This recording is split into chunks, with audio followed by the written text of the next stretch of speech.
ఆంధ్రప్రదేశ్ రాజధాని అమరావతికి చంద్రబాబు గారు దూరంగా ఉన్నారా? ఆయన ఆంధ్రప్రదేశ్కి 4వసారి ముఖ్యమంత్రిగా ప్రమాణ స్వీకారం చేసినటువంటి నేపథ్యంలో కేసరిపల్లిలో ఆయన ప్రమాణ స్వీకారం చేయాల్సిన పరిస్థితి ఎందుకు వచ్చింది? సెంటిమెంట్తో ఆ ప్రాంతంలో చేయాల్సి వచ్చిందా, లేదంటే ఎక్కువ మంది వచ్చే అవకాశం ఉందని భావించి ఆ ప్రాంతంలో ఆయన ప్రమాణ స్వీకారం చేయాల్సి వచ్చిందా? అసలు ఏ కారణం చేత ఆయన రాజధానిలో కాకుండా కేసరపల్లిలో ప్రమాణ స్వీకారం చేయాల్సి వచ్చింది అనే అంశం గురించి మనం ప్రస్తావన చేసుకునే ప్రయత్నం చేద్దాం. ప్రస్తుతం మనతో పాటు ఉన్నారు ప్రముఖ సీనియర్ జర్నలిస్ట్, ప్రముఖ రాజకీయ విశ్లేషకులు సిఎస్ రావు గారు. సార్తో మాట్లాడదాం. Sir, hi sir. Hello. Chandrababu గారు అమరావతికి దూరంగా ఉన్నారని, ఆయన తన ప్రమాణ స్వీకారాన్ని కేసరపల్లిలో చేసుకోవాల్సిన అవసరం ఎందుకు వచ్చింది, ఆయన అమరావతికి ఎందుకు దూరంగా ఉన్నారు అంటూ రకరకాల వార్తలు ఇప్పుడు సోషల్ మీడియాలో చక్కర్లు కొడుతూ ఉంది. దీని మీద మీ విశ్లేషణ ఏంటి సార్? సో ఒకటి ఏంటంటే, అత్యంత ప్రాధాన్యమైనటువంటి అంశాల్లో చంద్రబాబు నాయుడుకి కొత్తగా ముఖ్యమంత్రి అయ్యారు ఆయన 4వసారి. అమరావతి అంతకు మించినటువంటి ప్రాధాన్యత ఇంకోటి ఉండదు ఆయనకి. అమరావతి ప్రధానమైనటువంటి ప్రాజెక్ట్ ఆయనకి. అది ఆయన టెన్యూర్లో కంప్లీట్గా అయిపోవాలి అనేది కాన్సెప్ట్ తోటి ఆయన ప్రమాణ స్వీకారం చేయక ముందు నుంచే అక్కడ పనులు జరుగుతున్నాయి. ఇలాంటి పరిస్థితుల్లో అమరావతిని కాదని కేసరపల్లి ఐటీ టవర్స్ దగ్గర ఎందుకు ఈ ప్రమాణ స్వీకార కార్యక్రమాన్ని పెట్టారు? అంగరంగ వైభవంగా పెట్టారు. అక్కడ 17 ఎకరాలు 20 ఎకరాల్లో పెట్టారు అంగరంగ వైభవంగా. అతిరథ మహారథులందరూ కూడా ప్రమాణ స్వీకారానికి వచ్చారు. ఆ ప్రమాణ స్వీకారం అద్భుతంగా జరిగింది. ఆ కారణంగా కేసరపల్లి అనేది ఎక్కడ ఉందో కూడా ప్రజలకు తెలిసింది. అసలు ఎందుకు పక్కనే ఉన్నట్టు అమరావతిని వదిలిపెట్టి కేసరపల్లికి వెళ్ళారు? 33,000 ఎకరాలు సేకరించినటువంటి చంద్రబాబు నాయుడు సమీకరించారు కదా, సేకరించడం కదా, సమీకరించారు. ఇండివిజువల్గా వచ్చి రైతులు 33,000 ఎకరాలు ఇచ్చారు. అక్కడ శంకుస్థాపన కూడా చేశారు. 2014 ఎన్నికల్లో గెలిచిన తర్వాత అమరావతి శంకుస్థాపన కూడా అక్కడ జరిగింది. అప్పుడు కూడా చాలా వైభవంగా అక్కడ జరిగింది ఆ శంకుస్థాపన కూడా. దానికి ప్రధానమంత్రి నరేంద్ర మోడీ వచ్చారు. అప్పట్లో ముఖ్యమంత్రిగా ఉన్నట్టు కేసీఆర్, తర్వాత స్టాలిన్, అందరూ పక్క రాష్ట్రాల ముఖ్యమంత్రులు వాళ్ళందరూ వచ్చారు. అంత అంగరంగ వైభవంగా జరిగినటువంటి ఆ ప్రాంతం ఇప్పుడు ముళ్ళ పొదలతోటి ఉంది. ఆ ముళ్ళ పొదలన్నింటినీ క్లీన్ చేసేసి అమరావతి ప్రాంతంలోనే ప్రమాణ స్వీకారం చేసి అక్కడి నుంచే అమరావతి ప్రాజెక్టుని మళ్ళీ ఎలివేట్ చేస్తారని చెప్పి అందరూ అనుకున్నారు. ఎక్కడైతే శంకుస్థాపన చేశారో అక్కడే ప్రమాణ స్వీకార వేదికని నిర్మిస్తారని చెప్పేసి అందరూ భావించారు. అమరావతి సెంటిమెంట్ని అక్కడి నుంచే ఆయన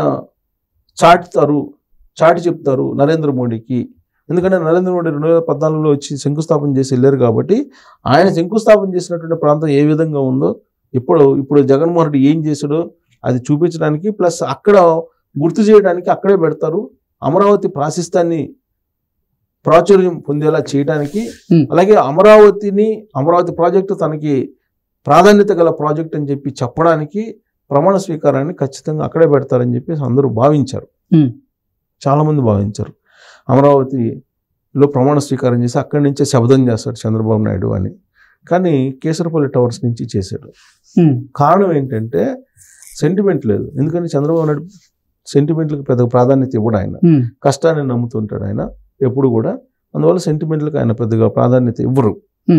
అయితే కేసరపల్లి ఐటీ టవర్స్ దగ్గర ఎందుకు ప్రమాణ స్వీకారం కార్యక్రమాన్ని పెట్టుకున్నారు అని అంటే, అమరావతి 33,000 ఎకరాలు సమీకరించినటువంటి క్రమంలో ఆ 33,000 ఎకరాలు అర్ధాంతరంగా నిర్మాణాలు ఆగిపోయినాయి. అక్కడ అమరావతి నిర్మాణాలు అవి శిథిలావస్థలో కనిపిస్తున్నాయి.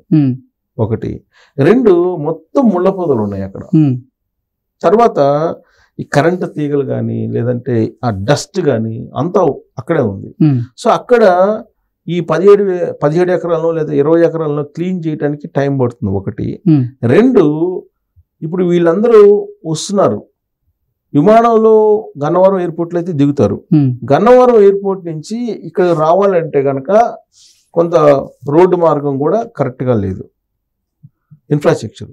పోనీ హెలికాప్టర్లో కొంతమంది వచ్చేవాళ్ళు ఉన్నారు. హెలికాప్టర్ ల్యాండ్ అవడానికి అక్కడ మళ్ళీ వీటిని ఏర్పాటు చేయాలి. ఏది ప్యాడ్స్ ని, హెలికాప్టర్ హెలిప్యాడ్స్ ని నిర్మించాలి. ఇవన్నీ ఖర్చుతో కూడుకున్నటువంటి వ్యవహారం. ప్లస్ అక్కడ వసతులు లేవు. ప్లస్ చుట్టూరు ముళ్ళ పొదలు ఉన్నాయి. కొన్ని వేల మంది ఆడకు లక్షల మంది వచ్చారు, దాదాపు 1,00,000 మంది దాకా వచ్చారు అంటున్నారు. కొన్ని వేల మంది ఆడ గ్యాదర్ అవుతారు కాబట్టి ఆ ముళ్ళ పొదల్లో పెడితే ప్లస్ ముళ్ళు ఉన్నాయి అక్కడంతా. సో బొత్స సత్యనారాయణ ఏదైతే చెప్పారో ఒక శ్మశానం లాగా చేశారు దాన్ని. ఆ శ్మశానం లాగా చేసిన దాంట్లో అప్పటికప్పుడు చేసి పెట్టడానికి లేదు. అందుకని ఆయనకి కోరిక ఉన్నప్పటికి కూడా, ఆలోచన ఉన్నప్పటికీ కూడా అమరావతిలో ప్రమాణ స్వీకారం చేయాలని ఆయన కేసరిపల్లి ఐటీ టవర్స్ దగ్గర పెట్టుకున్నారు. గన్నవరం ఎయిర్పోర్ట్కి దగ్గర. గన్నవరం ఎయిర్పోర్ట్ నుంచి రోడ్డు మార్గంలో ఈజీగా చేయొచ్చు. ప్లస్ హెలికాప్టర్స్ అవసరం లేదు, హెలిప్యాడ్లు అవసరం లేదు. హెలిప్యాడ్లు ఎందుకు అవసరం లేదు, ఎయిర్పోర్ట్లో దిగి వచ్చేస్తారు వాళ్ళు కూడా. సో కాబట్టి అన్ని రకాలుగా ఆలోచించి అమరావతిని కాకుండా అమరావతిని పక్కన పెట్టేసి ప్రమాణ స్వీకారానికి కేసరపల్లి టవర్స్ని ఎంచుకున్నారు.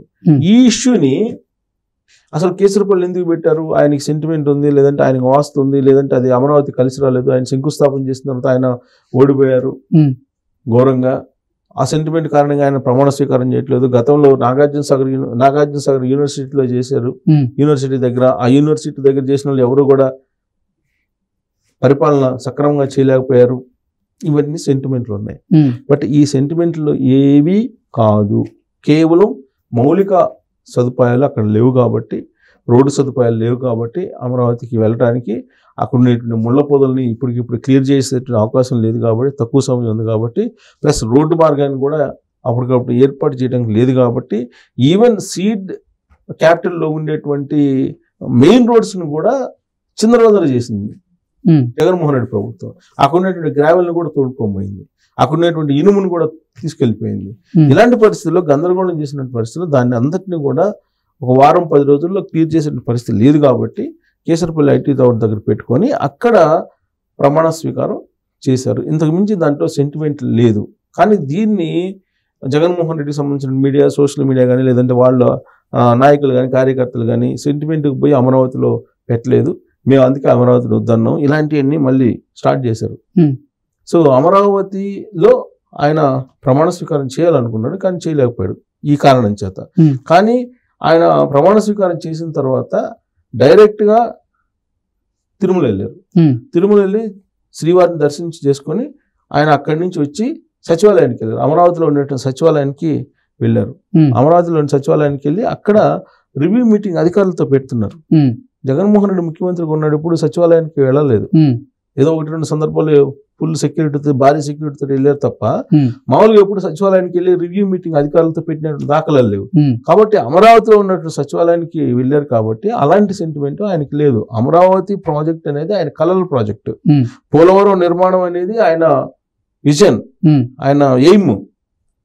కాబట్టి ఆయన విజన్ 2029కి ఆంధ్రప్రదేశ్ని భారతదేశంలో నెంబర్ 1 చేయాలి. అది చేయాలంటే పోలవరం అయిపోవాలి, సస్యశ్యామలం కావాలి, ఉత్తరాంధ్ర వరకు నీళ్ళు తీసుకెళ్ళాలి, తర్వాత అమరావతి ప్రాజెక్ట్ను పూర్తి చేయాలి, దాన్ని సెల్ఫ్ సస్టైనబుల్ క్యాపిటల్గా తీర్చిదిద్దాలి, దాని ద్వారా ఆదాయాన్ని రాబట్టాలి, ఆంధ్రప్రదేశ్కి అప్పులు తీర్చాలి. ఆంధ్రప్రదేశ్ చేసినటువంటి అప్పుల్ని ఇప్పుడు దాదాపు 11 లక్షల కోట్ల రూపాయల అప్పులు ఉన్నాయి, దానికి వడ్డీయే కట్టాల్సి వస్తుందంట, 63,000 కోట్ల అయ్యాము ఏడాదికి. సో ఇలాంటి పరిస్థితుల్లో ఆంధ్రప్రదేశ్ని ఏ విధంగా ప్రగతి మార్గంలో తీసుకెళ్లాలి అనే ఆలోచన తప్ప దీంట్లో ఎలాంటి సెంటిమెంట్లు లేదు. అమరావతిని నిర్లక్ష్యం చేయలేదు. కేసరి పల్లి దగ్గరికి వెళ్ళి అక్కడేదో ఇన్సైడర్ ట్రేడింగ్, లేకపోతే భూములు కొని, లేకపోతే అక్కడ ప్రాంతాన్ని హైలైట్ చేసే ఆలోచన ఇంకో అసలు లేనే లేదు.